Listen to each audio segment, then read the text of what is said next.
অনির্বাচিত একটি সরকার জগদ্দল পাথর হয়ে যখন শাসন ক্ষমতায় নিজেকে স্বঘোষিত হয়ে তিনি বলছেন যে তার জয় হয়েছে। মানুষের রক্তের হোলি খেলা খেলে আমাদের ভবিষ্যৎ প্রজন্মের সন্তানদের বুকে গুলি চালিয়ে কোন সরকার কোন সময়ে কোন দেশের রাজত্ব চালাতে পারে না। এটি তো গণতন্ত্র সরকার নয়। আমি আবার বলছি, বাংলাদেশ একটি রাষ্ট্র নয়, বাংলাদেশ একটি রাজ্য হয়ে দাঁড়িয়েছে।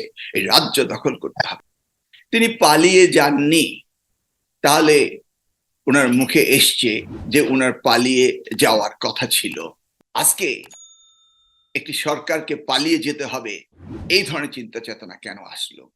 আপনার বুকে ঠেকিয়ে বন্দুক ঠেকিয়ে যদি আপনার কাছে জবাব দিতে না হয়, যেভাবে নাহিদ ইসলামকে, একজন সমন্বয়ককে জোর করে বাসা থেকে ধরে নিয়ে তাকে পিটিয়ে রাস্তার পাশে ফেলে দেওয়া হয়, কামান আর বন্দুক বুকের সামনে নিয়ে যদি মনে করেন তারা জয় হয়েছে, তারা কি মানুষের মন জয় করতে পেরেছে? এদেশের গণতান্ত্রিক মানা মানুষ কি বলতে পারে যে তারা এই সরকারকে সমর্থন করে? তারা কি বুকে হাত দিয়ে বলতে পারে আগামী দিনে নির্বাচন হলে এই সরকার নির্বাচিত হবে? আপনি একবার ভেবে দেখুন, 1972 সালে সালাম, বরকত, রফিক, আওয়াল, তাদের জন্য এদেশের স্বাধীনতার আন্দোলন শুরু হয়েছিল ভাষা আন্দোলন দিয়ে। সেই আইয়ুব গেটকে আসাদ গেট বানানো হয়েছিল, হয়নি? কায়েদে আজম এভিনিউকে বঙ্গবন্ধু এভিনিউ বানানো হয়েছিল। আজকে যারা শহীদ হয়েছেন, আজকে এই সরকারের পতন হলে আজকে আপনি দেখুন বাংলাদেশের নামকরণ কিভাবে হতে। বিসমিল্লাহির রহমানির রহিম। ধন্যবাদ আপনাকে। প্রথমে আমি যারা শহীদ হয়েছেন তাদের আত্মার মাগফিরাত কামনা করে এবং শোক সন্তপ্ত পরিবারের সকলকে এই বেদনা সহ্য করার ক্ষমতা যেন আল্লাহ রাব্বুল আলামিন দেন, সে আহ্বান জানিয়ে শুরু করছি। হ্যাঁ, আপনি খুব সুন্দরভাবে প্রধানমন্ত্রীর কথা বললেন, তার আলোচনার কথা বললেন, শুনতে বেশ ভালোই লাগলো। অনেকদিন পরে হলো যে রাজাকার বলে গালি দেওয়া, সে আজকের উনি আর রাজাকার বলে গালি দেননি। তিনি বললেননি পাকিস্তানের প্রেতাত্মারা, রাজাকাররা আজকে এই ধ্বংসলীলা চালিয়েছে, এই কথাটা তিনি বলেননি। শিবিরকে তকমা দেওয়া, বিএনপিকে তকমা দেওয়া, এটা তাদের পুরনো অভ্যাস। তারা নিজের দিকে তাকান না, তকমা দিয়ে যান। শিবির ঢাকার আশেপাশ থেকে এসে ধ্বংসলীলা চালিয়েছে তিনি বলছেন। আপনি এটাও বললেন যে কন্ট্রোল করে ফেলেছে, আবার তারা বলেছে ক্ষতি অবর্ণনীয়। এখন আমাদের আলোচনার বিষয়টি হলো, কেন এত ক্ষয়ক্ষতি হলো, কেন এত আত্মহতি দিতে হলো, সেটি আমাদেরকে পর্যালোচনা করতে হবে। তিনি পালিয়ে যাননি, তাহলে ওনার মুখে এসছে যে ওনার পালিয়ে যাওয়ার কথা ছিল, বা কেউ না কেউ চাইছেন যে উনি পালিয়ে যান। আজকে একটি সরকারকে পালিয়ে যেতে হবে, এই ধরনের চিন্তা চেতনা কেন আসলো? কেন আজকে টানা 3 টার্ম শাসন করার পরে দেশে কারফিউ জারি করতে হলো? একটি স্বাধীন সার্বভৌম দেশে জনগণের দাবিকে বন্ধ করে দেওয়ার জন্য, তাদের মুখে তালা মেরে দেওয়ার জন্য কারফিউ দিতে হবে কেন? এই কারফিউ দেওয়াই হচ্ছে এই সরকারের, অর্থাৎ এই দলীয় সরকার, অনির্বাচিত সরকার, অনির্বাচিত প্রধানমন্ত্রীর, আমি মনে করি তার পতন হয়ে গিয়েছে। তিনি যতই দাম্ভিকতার সাথে সাহসিকতার সাথে বলুক না কেন, আমি মনে করি এটির অবসান হয়েছে। মানুষের দীর্ঘদিনের চাপা ক্ষোভ, এই সেই ক্ষোভ আজকে আন্দোলনে বিপ্লবে রূপান্তরিত হয়েছে। দেখুন, উনি বলতে পারেন জাতীয় বিবেক রয়েছে, আমাদেরও বিবেক রয়েছে, জোর করে তিনি ক্ষমতায় থাকতে পারেন, কিন্তু তিনি যে মানুষের মনে নেই, মানুষ যে আজকে ঘৃণা করছে, এই দলীয়করণের রাজনীতি, এই বিভেদের রাজনীতি, এই বিভাজনের রাজনীতি আজকে জাতিকে কোথায় নিয়ে গিয়েছে, এটি আমরা সকলেই জানি এবং বুঝতে পারি। দেখুন, জয় পরাজয়ের হিসাবে আপনি যথারীতি একটা সিদ্ধান্ত নিয়ে ফেলেছেন যে কার জয় কার পরাজয় হয়েছে। তিনি সেনাবাহিনী মোতায়েনের মাধ্যমে আপনি কি পরাজয় বরণ করে নিয়েছেন, এটাই নিতে চাচ্ছেন? অনির্বাচিত একটি সরকার জগদ্দল পাথর হয়ে যখন শাসন ক্ষমতায় নিজেকে স্বঘোষিত হয়ে তিনি বলছেন যে তার জয় হয়েছে।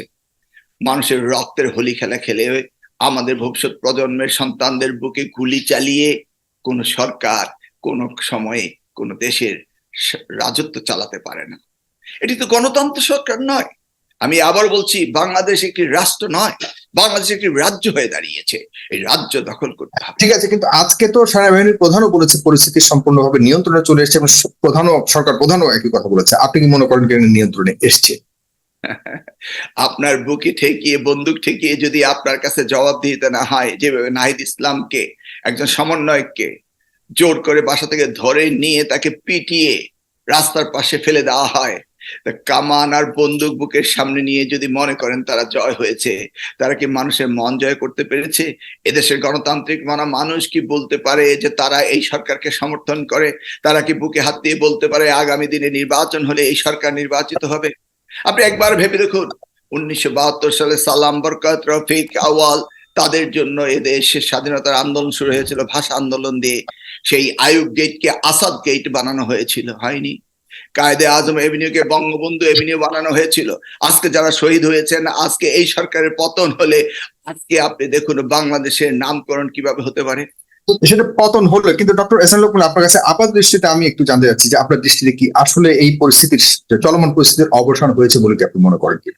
আপনি শুধু বাংলাদেশ নয়, বাংলাদেশের বাইরেও আজকে নিউ ইয়র্ক বলুন বা লন্ডন বলুন বা প্যারিস বলুন, পৃথিবীর প্রত্যেকটি দেশে মানুষ উৎফুল্লতার সাথে তারা আনন্দ মিছিল করছে, তারা প্রতিবাদ করছে। তার অর্থ কি? মানুষের মনের কাছে মানুষ জয়ী হয়েছে এবং এই সরকারের পতন হয়েছে। কারণ 3 কোটি যে আমাদের ভবিষ্যৎ প্রজন্ম, 15 বছর হতে 30 বা 15 বছর নয়, 10 বছর হতে 30 বছর বয়সী যারা আজকে আন্দোলন করেছে, যারা কোটার বিরুদ্ধে, আপনি মনে করেন কোটার বৈষম্যতার কারণে আজকে তারা শহীদ হয়েছে, জেহাদ ঘোষণা করেছে, বিপ্লব করেছে। কোটা দিয়ে এদেশকে বিভাজিত করা হয়েছে, বিভাজনের রাজনীতি করা হয়েছে, বৈষম্যের রাজনীতি করা হয়েছে। সেই কারণেই আজকে মানুষ সজাগ হয়েছে। অতএব এই সরকার যতই দমন নিপীড়ন করে, বন্দি করে সারা বাংলাদেশকে কারাগার বানিয়ে তারা যদি মনে করে তারা জয় হয়েছে, তাদের জয় হয়নি, হতে পারে না। জি, আপনি বলেছেন যে সরকারের একটা অভ্যেস যে শিবির, জামাতকে এবং বিএনপি কে দায় দেওয়া, কিন্তু এর পেছনে তো অনেকেই মনে করে যে জামাত এবং বিএনপির আসলেই মদত ছিল, এই কারণেই এত ঘটনায় একটা কোটার ঘটনা এত বড় একটা ঘটনায় পরিণত হলো। আপনি মনে করেন না এটা শুধুমাত্র কি শিক্ষার্থীদের আন্দোলন এখনো পর্যন্ত বলবেন, নাকি আসলে বিএনপি এবং জামাতের মদত শুরু হয়ে গেছে এই আন্দোলনে বা সম্পৃক্ত আছে তারা? সারা পৃথিবী যে বাংলাদেশি নাগরিকরা রয়েছে, সকলে যে এই আন্দোলনের সাথে সহমর্মিতা প্রকাশ করেছে, তাহলে কি সকলেই মদত দিয়েছে? শিবির, জামাত, বিএনপি তারা কি বাংলাদেশের নয়? তাদের সন্তানরা কি এদেশে লেখাপড়া করছে না? তাদের কি ভবিষ্যৎ নয়? এই দেশকে যদি এইভাবে একটি লুণ্ঠিত রাজ্যে পরিণত করে তাহলে মানুষ তো প্রতিবাদ করবে। সেই জায়গায় শিবির, জামাত, বিএনপি কে আলাদা করতে পারেন না। বিএনপি কি দায়িত্ব নেই এদেশে ভবিষ্যৎ প্রজন্মের নাগরিককে তার সুরক্ষিত করা? এদের শিক্ষা ব্যবস্থাকে, এই মেধাকে যেভাবে লুণ্ঠিত করা হচ্ছে, কোটাকে যেভাবে তারা কোটা ব্যবস্থা চালু করে তারা দলীয়করণ করছে এই রাষ্ট্রটিকে, সেই জায়গায় কি বিএনপির দায়িত্ব নেই কথা বলা?